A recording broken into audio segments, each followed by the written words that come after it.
Hi everyone, welcome to our YouTube channel Oxen Convent School। ये अगर new session है जो कि अगर नेक्स्ट चैप्टर पोलिनोमियल है, ठीक है। ये चैप्टर में स्टार्टिंग में आपके 9th और 10th दोनों के लिए एक ही आपको वीडियो बनाया जा रहा है, ठीक है। इसलिए दोनों आपके क्लास के बच्चे देखेंगे, 9th के भी और क्या चीज 10th के भी, ठीक है ना। और उसके बाद आपके जो पार्ट्स आगे नहीं बढ़ेंगे, आपके कम से come first part second part का जो थर्ड पार्ट आएंगे तो वहां से दोनों के आपके अलग अलग पार्ट्स बनने शुरू हो जाएंगे। बट स्टार्टिंग से कुछ कंसेप्ट होंगे जो दोनों के लिए समझना जरूरी है, ठीक है। मैं 10th को भी यही सोच के मैं ये स्टार्ट करूंगा ताकि वो 9th के भी उसके कैप्चर हो जाए, 9th के भी जो उसके बेसिक कंसेप्ट है वो उस कंसेप्ट उसको आ जाए। और 9th वाला से ये स्टार्टिंग ही फेस है, ठीक है ना। तो देखो, आपको पोलिनोमियल से भी आप स्टार्ट करते हो तो सबसे पहले आपको बेसिक उसका जानना बहुत जरूरी है। जब आप 7th और 8th में जब आते हो और पोलिनोमियल्स के बारे में आप जानना शुरू करते हो तो उस कंडीशंस में आपको दो ही चीज पहले सिखाई जाती है, एक वेरिएबल और दूसरी आपको पढ़ाई जाती है नॉन वेरिएबल, ठीक है। मैं भी वही उसी से पढ़ाई शुरू करूंगा। मैं सबसे पहले पोलिनोमियल्स को मैं डिफाइन नहीं कर रहा हूं, सबसे पहले फर्स्ट ऑफ ऑल आपको दो टर्म्स के बारे में मैं आपको पहले डिफाइन कर रहा हूं, ठीक है। एक आपके पास होता है वेरिएबल्स, आप ऑलरेडी इसके बारे में जानते हैं इन प्रीवियस क्लासेस, ठीक है। एक मैं आपको पढ़ा रहा हूं वेरिएबल्स और एक मैं आपको पढ़ाऊंगा नॉन वेरिएबल्स, ठीक है। नॉन वेरिएबल्स को मैं कांस्टेंट भी बोलता हूं। क्या हम लोग बोलेंगे? कांस्टेंट्स भी बोलेंगे, ठीक है। आपको एक सिंपल सा बस ध्यान रखना होगा, ठीक है। वेरिएबल्स क्या होंगे, नॉन वेरिएबल्स क्या होंगे। वेरिएबल्स वो होते हैं जिसके वैल्यू क्या होती है, चेंज होते रहते हैं, ठीक है। Value change with respect to time. यदि आपका वैल्यू टाइम के अकॉर्डिंग यदि चेंज होता है तो उसको वेरिएबल्स बोलेंगे। डिफिनेशन से आपको कोई लेन देन नहीं है, ठीक है। मैं बार बार बोलूंगा क्योंकि आप सेकेंडरी क्लास में पढ़ते हो। सेकेंडरी क्लास में आपको डिफिनेशन से कोई लेन देन नहीं होनी चाहिए, ठीक है। ये आपको डिफिनेशन से कोई लेन, बस आपको ध्यान रखिए वेरिएबल्स क्या होते हैं जिसके वैल्यू क्या होती है, चेंज होते हैं, उसको वेरिएबल्स कहते हैं। एग्जांपल में x, y, z, ठीक है। मैं और भी एग्जांपल्स में यहां दे रहा हूं। इफ है x plus y equal to 3 है, यदि आपके पास x plus y equal to 3 है बाबू, तो यहां पर आपके x का वैल्यू फाइंड करना, y का वैल्यू फाइंड करना है। जो 10th वाले बच्चे होंगे तो वो आसानी से समझते हैं कि ये आपको linear equation in two variables का क्वेश्चन है। बट जो 9th क्लास वाले बच्चे हैं उनके लिए ये अननोन है, यानी वो इसके बारे में जानते नहीं है कि ये linear equation in two variables क्या होता है, यार इसके बारे में जानते हैं। चलिए कोई बात नहीं है, नहीं जानते हैं, आप धीरे धीरे जान जाएंगे, धीरे धीरे आप जान जाएंगे। यदि मैं बात करूं x plus Y equal to 3 है, इसके बहुत सारे सॉल्यूशंस चाहे आप 9th के बच्चे हो या 10th के बच्चे हो बना सकते हैं। वो बोल सकते हैं कि x plus Y equal to 3 है तो इसका वैल्यू 2 भी हो सकता है, y का वैल्यू 1 भी हो सकता है। इसको भी ऐड करके 3 ही आया, ठीक है। यदि मैं 1 और 3 को भी 1 और 2 को भी मैं ऐड करूं तब पर भी आपके पास 3 ही आएगा, तो इस कंडीशंस में भी आपके पास 3 ही आएगा, ठीक है। और भी आपके पास बहुत सारे हैं। यदि मैं यहाँ 5 लिख दूं और y की जगह यदि मैंने -2 लिखा तब पर भी इसको मैं ऐड करूंगा तो आपके पास 3 आएगा, ठीक है। बहुत सारे इनफिनाइट सॉल्यूशन आपके पास, कितने सॉल्यूशंस हैं, इनफिनाइट सॉल्यूशंस आपके पास अवेलेबल है जिनसे आप फाइंड कर सकते हो कि x का वैल्यू कुछ और हो सकता है, y का वैल्यू कुछ और हो सकता है। फर्स्ट कंडीशन में x का वैल्यू 2 था तो y का वैल्यू 1 आया। अनदर कंडीशंस में आपके पास x का वैल्यू 1 हो गया तो y का वैल्यू 2 हो गया। थर्ड कंडीशन में x का वैल्यू 5 है, y का वैल्यू -2 हो गया।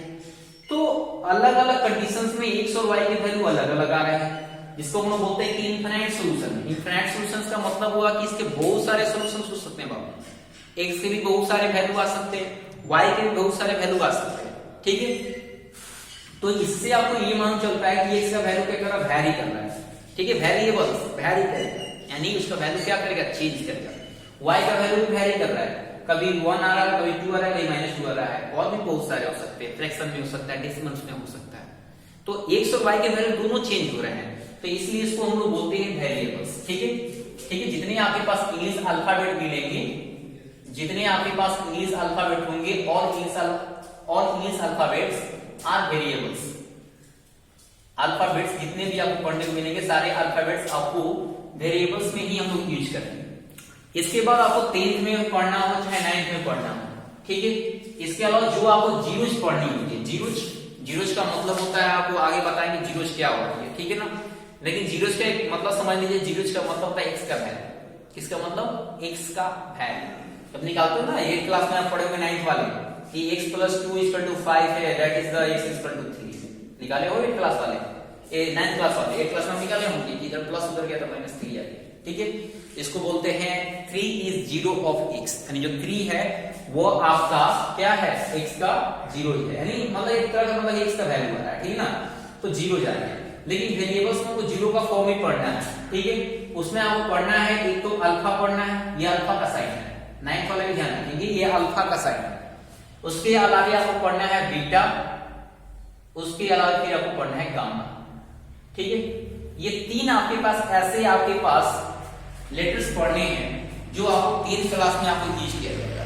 यदि आपके पास लीनियर पॉलिनोमियल होगा तो उसमें आपको एक ही जीरो होता है, यानी only and only one zero, that is alpha. सिर्फ एक ही आपके पास जीरो हो जाएगा, वो होगा अल्फा। क्वाड्रेटिक जब पढ़ाएंगे आपको तो क्वाड्रेटिक में 2 जीरो होते हैं, तो अल्फा बन जाएगा, बीटा बन जाएगा। जब मैं क्यूबिक आपको पढ़ाऊंगा तो उसमें 3 जीरो होंगे, अल्फा बीटा गामा। तो जिसकी वैल्यू चेंज होती है, ठीक है, जिसकी वैल्यू क्या होगी आपके पास चेंज होगी, वैल्यू यदि चेंज होती है with respect to time is called variables, ठीक है। यदि आपके पास वैल्यू चेंज होती है तो उस कंडीशंस में उसको लोग वेरिएबल्स बोलते हैं, ठीक है। All English alphabets are used to as variables, जितने इंग्लिश अल्फाबेट होंगे सारे को मैं यूज करूंगा किसकी तरह? वेरिएबल्स की तरह मैं यूज करता हूं, ठीक है। तो जो बच्चे आप 9th क्लास को भी ध्यान रखिएगा, वेरिएबल्स का मतलब इंग्लिश अल्फाबेट का मैं बात कर रहा हूं। किसका बात कर रहा हूं? इंग्लिश अल्फाबेट का मैं बात कर रहा हूं। 10th क्लास के बच्चे ऑलरेडी जानते हैं यार वेरिएबल्स का मतलब क्या होता है, ठीक है। आगे मैं बढ़ता हूं, आगे होता है non variables. The value does not change, value आपका चेंज नहीं होगा। नॉन वेरिएबल्स में क्या होते हैं? वैल्यू डज नॉट चेंज, ठीक है। इसमें आपका वैल्यू इसका चेंज होने वाला नहीं है, तो इस कंडीशन इसको बोलते हैं नॉन वेरिएबल्स, यानी इसको बोलते हैं हम लोग कांस्टेंट्स। क्या बोलते हैं? कांस्टेंट्स। तो जिसके आपकी वैल्यू चेंज नहीं होते with respect to time is called the non variables and that is constant. जिसके आपके पास वैल्यू चेंज नहीं होते हैं बाबू, उसको बोलते हैं नॉन वेरिएबल्स। जैसे में आपको कितने न्यूमेरिकल वैल्यू होते हैं, तो मैंने नॉन वेरिएबल्स बोला, तो नॉन वेरिएबल्स का मतलब ही होता है सिंपल सा कि जिसका वैल्यू क्या होगा? चेंज नहीं होगा, ठीक ना, यानी कांस्टेंट होगा। जितने भी न्यूमेरिकल्स वैल्यू होंगे आपकी, जैसे 1 हो गया, 2 हो गया, 23 हो गया, 3/2 हो गया, ये कभी इसका वैल्यू कभी चेंज ही नहीं होगा। -5 हो गया, ये कभी भी इसके वैल्यू चेंज नहीं होते, ठीक ना। तो इसको हम लोग बोलते हैं आपको नॉन वेरिएबल्स। क्या बोलेंगे इसको? नॉन वेरिएबल्स इसको बोलेंगे, दैट इज कांस्टेंट बोलेंगे। यदि मैं बात करूं यदि पाई का, तो पाई भी आपके पास नॉन वेरिएबल्स होता है। पाई क्या होता है? नॉन वेरिएबल ही होता है। क्यों? क्योंकि इसकी जो वैल्यू होता है कांस्टेंट होता है। यदि मैं डेसिमल की बात बोलूं 3.14 एंड मैं फ्रैक्शन में बात बोलूं तो 22/6, ये इसका फिक्स्ड वैल्यू हो गया। तो जिसके आपके पास फिक्स्ड वैल्यू होता है उसको हम लोग बोलते हैं क्या चीज? आपको नॉन वेरिएबल्स। तो आप ऑलरेडी समझ चुके होंगे कि वेरिएबल्स और नॉन वेरिएबल्स में डिफरेंस क्या है। वेरिएबल्स जिसका वैल्यू चेंज होगा with respect to time is called variables, और जिसकी वैल्यू आपके पास क्या होगा? Does not change with respect to time is called non variables and that is the constant, ठीक है। तो ये आपकी चीजें हम लोग सीख चुके हैं। इसके अलावा हम लोग एक चीज सीखेंगे, नॉन नेगेटिव इंटीजर्स। ऑलरेडी आप लोग स्टडी कर चुके हैं रियल नंबर में। Non negative integers, negative integers. यदि मैं नॉन नेगेटिव इंटीजर्स की मैं बात करूं तो नॉन नेगेटिव इंटीजर्स में क्या होता है? आपको ये सेट होता है पॉजिटिव इंटीजर्स का, इंक्लूडिंग विद क्या है? Together with 0। इसमें माइनस वाला सिंबल नहीं आता है। ये सारे आपके नॉन नेगेटिव इंटीजर्स हैं, ठीक है। मैंने क्या बोला? The set of the collection of A positive integers together with 0 is called non negative integers, ठीक है ना। सारे पॉजिटिव नंबर्स के साथ मैंने इसमें क्या इंक्लूड कर दिया? आपको 0 and that is the whole number. ये कैसा नंबर है आपको? है दैट इज होल नंबर है। कैसा नंबर है आपका? होल नंबर है, ठीक है। ये हो गया आपकी बात 3 टर्म्स की, वेरिएबल्स, नॉन वेरिएबल्स और नॉन नेगेटिव इंटीजर्स। अब मैं और भी आगे बढ़ता हूं और मैं आगे बात करता हूं, ठीक है। अब मैं बात करूंगा पोलिनोमियल्स होता क्या है। अब मैं पोलिनोमियल्स को आपको डिफाइन करने जा रहा हूं कि पोलिनोमियल्स क्या होते हैं, ठीक, क्लियर।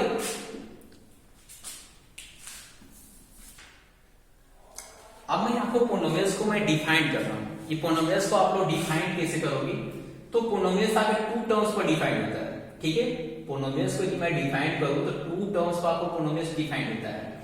पोलिनोमियल्स के लिए फर्स्ट में टर्म्स की मैं बात बोलूं तो polynomials is a particular, polynomial is a particular. Particular का मतलब क्या होता है, पार्टिकुलर का मतलब होता है यूनिक। पार्टिकुलर का मींस क्या होता है, यूनिक। यदि मैं ही हूं तो बस मैं ही हूं, मेरे जैसा और कोई दूसरा नहीं है। The polynomial is a particular algebraic expression. Particular का मैंने आपको मीन्स बताया कि पार्टिकुलर का मीन्स होता है यूनिक। अलजेब्रा का मतलब होता है बाबू कि जिसमें अलजेब्रा का मतलब होता है कि उसमें वेरिएबल्स भी आएंगे, क्या आएंगे, वेरिएबल्स भी आएंगे और तुम्हारे पास नॉन वेरिएबल्स भी आएंगे, ठीक है। क्या क्या आएंगे, वेरिएबल्स भी आएंगे, नॉन वेरिएबल्स भी आएंगे। यदि मैं आपको एक एग्जांपल में लिख के दूं 3x + 5, 3x + 5, देखो 3 और 5 ये आपके पास नॉन वेरिएबल्स है। 3 और 5 क्या है, नॉन वेरिएबल्स है, और वही जो आपका x है वो क्या है, वेरिएबल्स, ठीक है। तो अलजेब्राइक का मतलब होता है कि उसमें तुम्हारे पास वेरिएबल्स भी आएंगे, नॉन वेरिएबल्स भी आएंगे। अब तुम्हारे पास बाबू है एक्सप्रेशन वर्ड है। कौन सा वर्ड है, एक्सप्रेशन। एक्सप्रेशन का मतलब क्या होता है, देखिए आपको दो चीजें पढ़नी है, ठीक है ना, एक पोलिनोमियल्स और एक पढ़ना है इक्वेशन। यदि मैं एक्सप्रेशंस की बात बोलूं तो एक्सप्रेशन से ही बनता है आपको पोलिनोमियल। क्या बनता है, पोलिनोमियल, ठीक है। और एक आपके पास बनेगा इक्वेशन, ठीक है। इसमें क्या होगा, without equal to sign, without equal to sign, इसमें आपको इक्वल टू साइन नहीं रहेगा, विदाउट इक्वल टू साइन। इसमें आपके पास इक्वल टू का साइन रहेगा ही नहीं रहेगा। इसमें क्या रहेगा कि with equal to sign, with equal to sign, इसमें आपको इक्वल टू का साइन लगा रहेगा। इसलिए आपको ध्यान रखिएगा कि कब उसको आप पोलिनोमियल्स बोलेंगे, कब आपको इक्वेशंस बोलेंगे। लेकिन देखिए दोनों को बनाने का फंडा एक ही रहेगा, चाहे वो इक्वेशंस हो चाहे वो पोलिनोमियल्स हो, बनाना तो एक ही तरह से, ठीक है। जो 10th क्लास वाले बच्चे हैं वो ध्यान रखेंगे कि आपके पास दो चैप्टर पढ़ने हैं, एक सेकंड आपको एक चैप्टर पढ़ाया जाएगा सेकंड चैप्टर, और एक को पढ़ाया जाएगा क्वाड्रेटिक इक्वेशन, दोनों एक ही चैप्टर से, बस थोड़ा सा डिफरेंस आएगा और उसका मोस्ट पार्ट आप इसमें पढ़ लेंगे, ठीक है।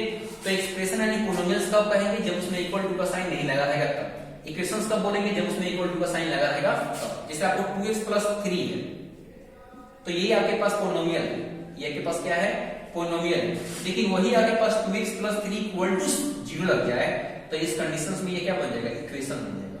क्या बन जाएगा, इक्वेशन। तो ये चीजें सब ध्यान देने वाली बात है कि 2x + 3 = साइन नहीं लगा तो पोलिनोमियल बनेगा, 2x + 3 = 0 लग गया, ये क्या लग जाएगा, इक्वेशन हो जाएगा। तो without equal to sign is called polynomials या दैट इज एक्सप्रेशन, अभी equal to sign is called equations, ठीक है। यदि आपके पास इक्वल टू का साइन नहीं लगा है तो वो एक्सप्रेशन है, यदि आपके पास इक्वल टू का साइन लग गया तो आपके पास इक्वेशन है। क्लियर, आप बेसिकली इतना चीज समझ चुके होंगे कि polynomials is a particular, particular का मतलब हो गया यूनिक, अलजेब्राइक का मतलब उसमें वेरिएबल्स भी आएंगे, नॉन वेरिएबल्स भी आएंगे बाबू, एक्सप्रेशंस का मतलब होगा उस विदाउट इक्वल टू साइन, ठीक है। अब देखिए जो उसका मोस्ट पार्ट जो होता है जिसको डिफिनेशंस का वो ये बात, द एक्सपोनेंट। एक्सपोनेंट का मतलब आप लोग समझते होंगे, एक्सपोनेंट का मतलब होता है डिग्री। क्या होता है, डिग्री बोल सकते हैं, पावर बोल सकते हैं बाबू उसको आप, ठीक है। द एक्सपोनेंट, एक्सपोनेंट का मीन्स मैंने बताया कि एक्सपोनेंट का मीन्स आपके पास या तो डिग्री हो सकता है या आप उसको पावर बोल सकते हो। तो द एक्सपोनेंट ऑफ वेरिएबल्स, जो आपके पास वेरिएबल्स होंगे, वेरिएबल्स का मतलब ये होता है इंग्लिश अल्फाबेट, ठीक है। वेरिएबल्स का मतलब क्या होता है, इंग्लिश अल्फाबेट होता है। तो जो भी आपके पास अभी न्यूमेरिकली जो आपको जो मतलब बेसिकली जो आपको यूज करनी है, तो वेरिएबल्स का मतलब आपको इंग्लिश अल्फाबेट ही समझना है। क्या समझना है, इंग्लिश अल्फाबेट, ठीक है। तो जो आपके इंग्लिश अल्फाबेट होंगे उस इंग्लिश अल्फाबेट के जो डिग्री होंगे बाबू, यानी जो उसका पावर होगा, इन ईच टर्म, जितने भी टर्म होंगे, हैज होल नंबर, ठीक है। मतलब क्या, कोई भी आपके पास पोलिनोमियल तभी डिफाइन होता है जब किसी भी टर्म के ईच टर्म, प्रत्येक टर्म को समझना है। प्रत्येक टर्म में जो उसके वेरिएबल्स होंगे, जो इंग्लिश अल्फाबेट होंगे, उनके जो पावर होने चाहिए, वो पावर कैसा होना चाहिए बाबू? Whole number. यानी that is the non negative integers होना चाहिए। या तो उसका पावर 0 हो जाए, या तो उसका पावर 1 हो जाए, या तो उसका पावर 2 हो जाए, या उसका पावर 3 हो जाए। दैट इज द कोई भी आपके पास होल नंबर हो, कभी भी आपके पास वो फ्रैक्शन में नहीं होना चाहिए, कभी भी वो डेसिमल में नहीं होना चाहिए, कभी वो नेगेटिव में नहीं होना चाहिए। यदि इस कंडीशंस में आते हैं बाबू तो पोलिनोमियल्स डिफाइंड नहीं होगा। तो आपने दोनों चीजें समझ चुके होंगे कि पोलिनोमियल्स कब डिफाइंड होता है। First, it is a particular algebraic expression, यानी पार्टिकुलर मतलब यूनिक हो गया। अलजेब्राइक का मतलब इसमें वेरिएबल्स में आएंगे, नॉन वेरिएबल्स भी आएंगे। एक्सप्रेशन का मतलब होगा विदाउट इक्वल टू साइन आएगा। साथ में आपको पढ़ाया गया कि जो भी आपके पास टर्म होंगे, उस टर्म में जो वेरिएबल्स होंगे, वेरिएबल्स का मतलब आपको इंग्लिश अल्फाबेट आपको दैट इज समझना है। इंग्लिश अल्फाबेट वेरिएबल्स का मतलब क्या समझना है? English alphabet. चाहे वो 9th के बच्चे होंगे वो समझेंगे वेरिएबल्स का मतलब इंग्लिश अल्फाबेट, क्योंकि 10th वाले बच्चे ऑलरेडी समझ गए होंगे, ठीक ना। तो वेरिएबल्स का जो डिग्री होगा वो कैसा होना चाहिए? आपके पास होल नंबर होना चाहिए, नॉन नेगेटिव होना चाहिए। यानी वो कभी भी होगा तो कैसा होना चाहिए आपको? नॉन नेगेटिव यानी होल नंबर होना चाहिए। मैं कुछ एग्जांपल्स लिख रहा हूं बाबू, उस एग्जांपल्स को देखिए कि क्या वो पोलिनोमियल्स हैं या नहीं है। ठीक है, यदि मैं लिख देता हूं x² + 5, ठीक है, तो देखो सबसे पहली बार मैं कोई भी चेक करता हूं तो मैं इसी पर चेक करता हूं, क्योंकि ये वाला चेक तो ऑलरेडी वो पहले से हो जाता है। देखिए यहां पर जो वेरिएबल्स है क्या है? x है, और x का जो एक्सपोनेंट है वो कितना है? 2 है, और 2 is a whole number, so it is a polynomial. तो ये आपका पोलिनोमियल है, यस यस लिखो, या इट इज ए पोलिनोमियल। यदि मैं बात करूं 3y + 4y² 5y3, इसमें जो वेरिएबल्स तुम्हारे पास क्या है बाबू? y है। इसके हम देखते हैं, देखिए सारे वेरिएबल्स को देखना है, ये नहीं कि आपको ये वेरिएबल्स लेना है। इसका जो इसका पावर है 1 है, इसका पावर 2 है, इसका पावर 3 है, that is it is a polynomial. Yes, ये पोलिनोमियल्स होगा। क्यों? क्योंकि 1 2 3 आपके पास होल नंबर है, ठीक है। और मैं एग्जांपल देखता हूं, यदि मैं बात करूं x² 4, ठीक है, -3, तो इस कंडीशन में इस x का जो एक्सपोनेंट है वो 2 है, और इस x का जो एक्सपोनेंट है वो कितना है? -3, और -3 तो आपके पास नॉन नेगेटिव इंटीजर्स 1 है, ये नेगेटिव इंटीजर्स हो गया। तो इस कंडीशन में it is not A polynomial, यानी इसको क्या लिखेंगे? नो, ये पोलिनोमियल्स नहीं है। अब यही कोई आपके पास वेरिएबल थर्ड के फॉर्म में आ जाए, √x + 1/5, तो यदि मैं इसको सॉल्व करूं बाबू, तो इसका पावर जो बनेगा 1/2 बनेगा। पावर कितना बनेगा? 1/2, इसका 1/5, तो बताओ 1/2 क्या हो गया? आपके पास होल नंबर नहीं, that is a fractional number, that is a rational number.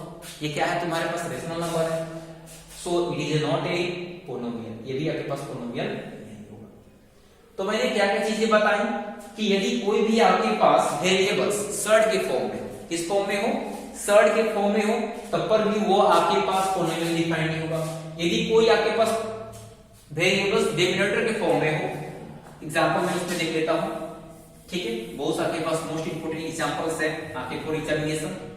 x² + 1/x², तो देखो तो यहां पर जो इसका एक्सपोनेंट है वो 2 है, क्लियर है, ये पोलिनोमियल हो सकता है। बट आगे हम बढ़ते हैं तो इसको मैं चेंज भी कर सकता हूं इस तरह से।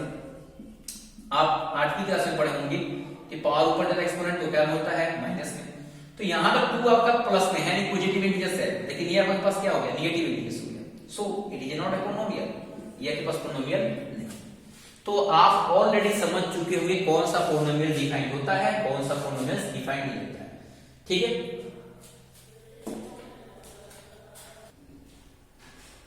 अभी कुछ एग्जांपल्स आपने देखा कि उस एग्जांपल में आपको यही देखने को मिला कि यदि किसी वेरिएबल्स का यदि एक्सपोनेंट आपको होल नंबर आता है तो वो आपके पास पोलिनोमियल्स है।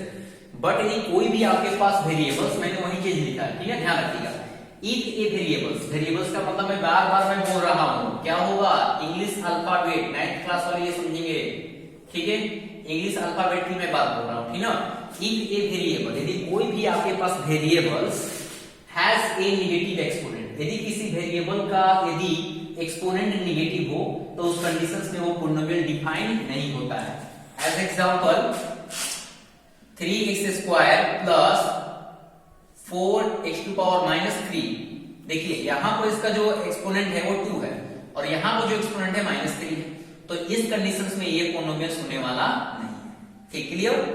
देख now second conditions, if a variable is inside a radical, यदि कोई भी वेरिएबल्स आपको इनसाइड के फॉर्म में होता है, इनसाइड का फॉर्म का मतलब होता है that is the root x root y root z, ठीक है, इस तरह से root x upon 1 upon root x, तो इस फॉर्म में भी ये आपके पास होने वाला नहीं है, ये रेडिकल फॉर्म है। कैसा फॉर्म है? ये रेडिकल फॉर्म है, सर्ड फॉर्म है, ठीक है, कैसा फॉर्म है? Surd form. तो जब भी आपके पास सर्ड फॉर्म रहेगा तो उस कंडीशंस में भी जो आपके पास जो एक्सप्रेशन दिया जाएगा वो पॉलिनोमियल डिफाइन नहीं होगा। Second, third condition, if a variable is in the denominator, यदि कोई भी आपके पास बाबू वेरिएबल एक डिनोमिनेटर के फॉर्म में रहता है तो उस कंडीशंस में भी वो पॉलिनोमियल डिफाइन नहीं होता है, ठीक है, y square plus 1 upon y square, इस कंडीशंस में ये क्या है? आपके डिनोमिनेटर के फॉर्म में है, तो इस कंडीशंस में भी ये आपके पास पॉलिनोमियल डिफाइन नहीं होता है। क्लियर? अभी तक आपने पॉलिनोमियल्स देख लिया है, ठीक है। अब पॉलिनोमियल्स का हम लोग जनरल फॉर्म देखेंगे, लेकिन जनरल फॉर्म से देखने से पहले उसके टाइप्स देखना पड़ता है। जब तक आप टाइप्स नहीं पढ़ोगे तब तक आपको जनरल फॉर्म आपको समझ में नहीं आएगा। ऐसे तो अगर बहुत सारे आप बुक्स देखते हो तो बुक्स में स्टार्टिंग में ही आपको जनरल फॉर्म दिखाना शुरू करता है, इस फॉर्म में a nought h to power a, इस फॉर्म में दिखाना शुरू करता है। लेकिन जब तक आप पढ़ोगे नहीं, ठीक है, जब तक आप पढ़ेंगे नहीं अपना क्लासिफिकेशन, तब तक आपको पॉलिनोमियल्स का आपको जनरल फॉर्म पढ़ने से कोई फायदा ही नहीं होगा। इसलिए सबसे पहले हम क्लासिफिकेशंस पढ़ेंगे और क्लासिफिकेशंस पढ़ने के बाद ही आपको हम जनरल फॉर्म बताएंगे। क्लियर?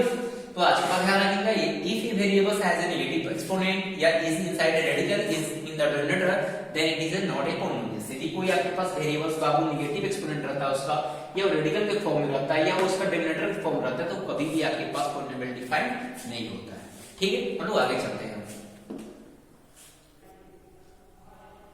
जो नेक्स्ट टर्म है आप लोग के पास जो है वो आपके पास टर्म है कोफिशिएंट। कौन सा वर्ड है? कोफिशिएंट आपके पास अगला वर्ड है।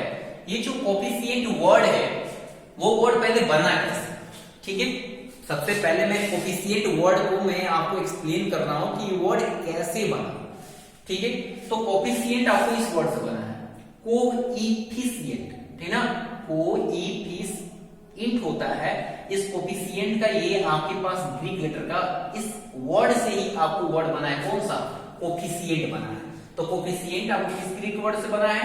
कोएफिशिएंट। इस वर्ड से ही आपको कोफिशिएंट वर्ड आपको क्या हुआ है? प्रोड्यूस किया गया है या मेकिंग किया गया, बनाया गया, ठीक है ना। तो आपको इससे कोई लेन देन नहीं है, बस आपको कोई भी टर्म्स पढ़ते हो तो टर्म्स के बारे में आपको ऑलरेडी सब चीज जानकारी होनी चाहिए, ठीक है। तो कोफिशिएंट वर्ड का कोई इस वर्ड से बना है, कोएफिशिएंट इस वर्ड से बना है। क्या होता है कोफिशिएंट, या उस कोफिशिएंट के बारे में हम पढ़ते हैं। देखो, इफ द कोई टर्म है और उस टर्म का एक वेरिएबल है is multiplied by A number, ठीक है। मैंने क्या बोला कि आपके पास एक टर्म है, उस टर्म का जो वेरिएबल यदि किसी नंबर से क्या किया जाता है? मल्टीप्लाइड होता है। किसी नंबर से क्या होता है? वो मल्टीप्लाइड होता है। Then this number is called the coefficient. तो उस नंबर को हम लोग क्या बोलते हैं? कोफिशिएंट बोलते हैं। दैट दिस वेरिएबल्स, उस वेरिएबल्स का हम लोग क्या बोलेंगे? कोफिशिएंट बोलते हैं। यानी कोफिशिएंट कहने का मतलब है कोफिशिएंट एक तरह का नंबर होता है। कोफिशिएंट एक तरह क्या होता है? Numbers. If the variables in a term, यदि किसी टर्म का जो variables is multiplied by A number, एक नंबर से क्या होता है? मल्टीप्लाइड होता है, यानी उसमें कोई ना कोई उसमें प्रोडक्ट के फॉर्म में होता है। देन दिस नंबर, उस नंबर को बाबू हम लोग बोलेंगे क्या चीज? कोफिशिएंट। दैट दिस वेरिएबल, उस वेरिएबल्स का।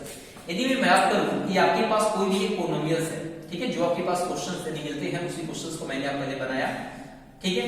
यदि आपको मैं बात करूं यदि वेरिएबल्स की, ध्यान की बात किसकी होती है? वेरिएबल्स की, ठीक है। यदि आपको क्वेश्चन बोल दिया जाए कोफिशिएंट ऑफ, ठीक है, कोफिशिएंट ऑफ एक्स स्क्वायर की बात की जाए, कोफिशिएंट ऑफ एक्स की बात की जाए, ठीक है, तो एक्स स्क्वायर की कोफिशिएंट की मैं बात करूं तो एक्स स्क्वायर, तो ये आपके पास वेरिएबल हो गया। अब इस वेरिएबल में कौन से मल्टीप्लाइड में ऐड है? 1 है, तो यहां 1 लिखना होगा, ठीक है।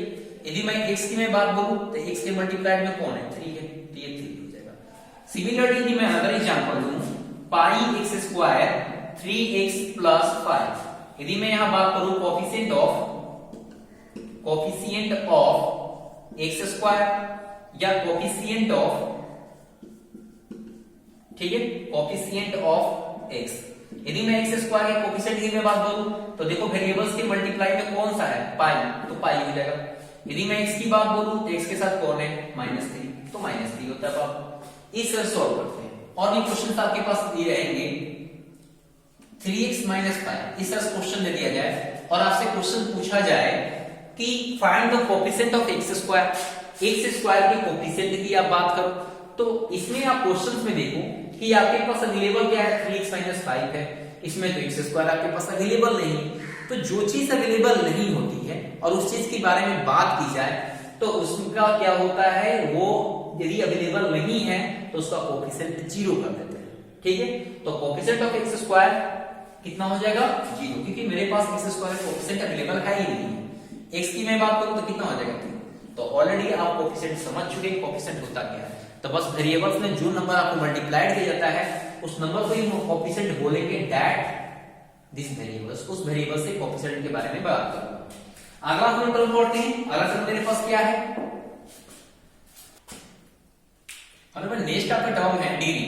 ठीक है ना, आपको जब पोलिनोमियल्स को मैंने डिफाइन किया तो उसमें बताया कि डिग्री का मींस आपको एक्सपोनेंट या एक्सपोनेंट का मतलब आपको पावर्स में मैंने बताया, वही आपको एक्सपोनेंट है। ठीक है, the exponent on the variables portion of a term, जो आपके पास टर्म होगा उस टर्म्स के जितने वेरिएबल्स होंगे उस वेरिएबल पोर्शन पर जो उसका एक्सपोनेंट होगा उस एक्सपोनेंट को हम बोलेंगे कैसे डिग्री।